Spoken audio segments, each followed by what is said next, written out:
I am going to settle the debate of size matters because some people say size doesn't matter and some people say size does matter. And I'm going to settle that debate once and for all. Size does matter.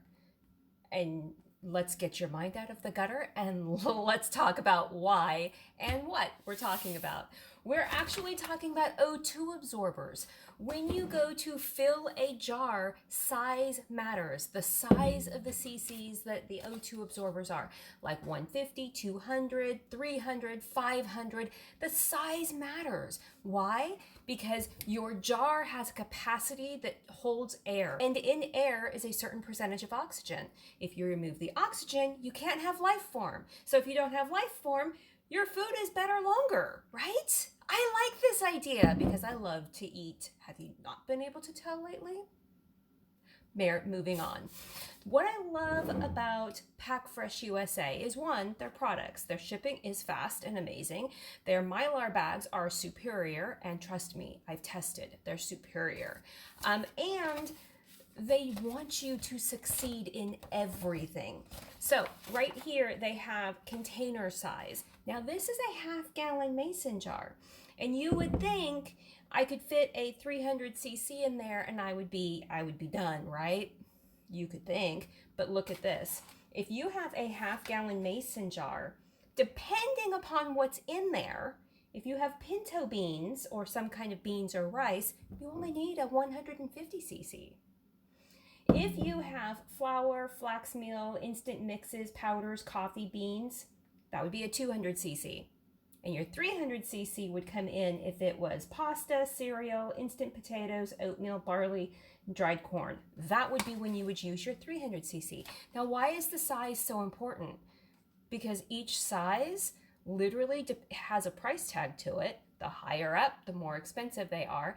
And why would you want to use a 150 in here if you were putting pasta? You would only be removing half of the oxygen that you need to. It wouldn't be strong enough to absorb everything.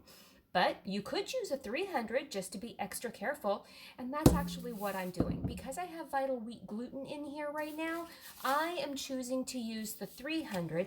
One, because I have it available, and they're also my favorite size, and two, because I always go one step up. And since it says 200 for flour products, I'm using the 300 because that's the next step up. Now let me show you what I'm gonna do, because inside here we have 300 times 20. I can tell you right now there's not 20 in here because I opened it up the other day because it's shorter and I took 5 out, so there's 15 in here. Now I'm gonna open it up real quick, take 2 out and reseal it. So I can show you how I'm going to do that, because the longer they're subjected to air, the more they start activating immediately. So this is where I'm like really quick. Like I have everything lined up. I throw the O2 absorber packets in there. I run them over there and I just start sucking them up crazy. Like this one will automatically, I'll throw it on there and then I'll just throw the lids on here, right? Got my drift? Got my drift? Now, why am I not using a vacuum sealer for this? Because it's flour. And I have had a vacuum sealer go bad because it sucks up the flour particles into the motor. No good. I know some people say put a cupcake liner, but that also is, for me, not good enough because I really want to keep my machinery in top condition for as long as possible. So since it's going to be long-term storage anyways, I'm just going to throw one of these in there, cap it really tight, and we're going to be golden. Now you will notice I have my machine. I have it plugged in. I have it turned on. I don't need the port. I'm going to be using the sucking feature of the bags because I'm going to be reusing this bag. Now, I have already cleaned my rims along here and I have my lids ready to go. Let's just go for it, because we're going to cut just along the seal.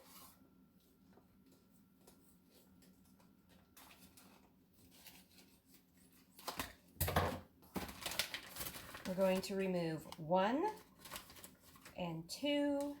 We're going to turn around.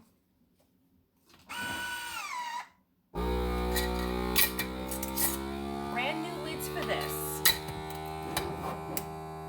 And that's all you've got. Like, it wasn't even exposed for 30 seconds. These are going to seal up. That's already sealed. And I'm going to put everything on the shelf after I label. There you go. See? They make it so easy. They always send these things with their orders. Save it. Save this little guy because he is going to be your best friend. Now you know what I know. Have fun out there. Bye, you guys. Now, you're probably asking, what are you using Vital Wheat Gluten for? I make all of my bread products, and Vital Wheat Gluten is used to up the protein level of your wheat breads that you use yeast for to get a better rise. And that's it. Just to answer a few more questions, these are going on my shelf for long-term storage, which means I'm probably not going to use them for a year or maybe a year and a half. You only use 1.5 tablespoons every time you're making a loaf of bread of this wheat gluten. So literally, it's going to last me a long time. Now, I have one working jar already where I open it up, and once I open it up, I don't put another O2 absorber in. So every time you open this, you're going to have to put a new O2 absorber.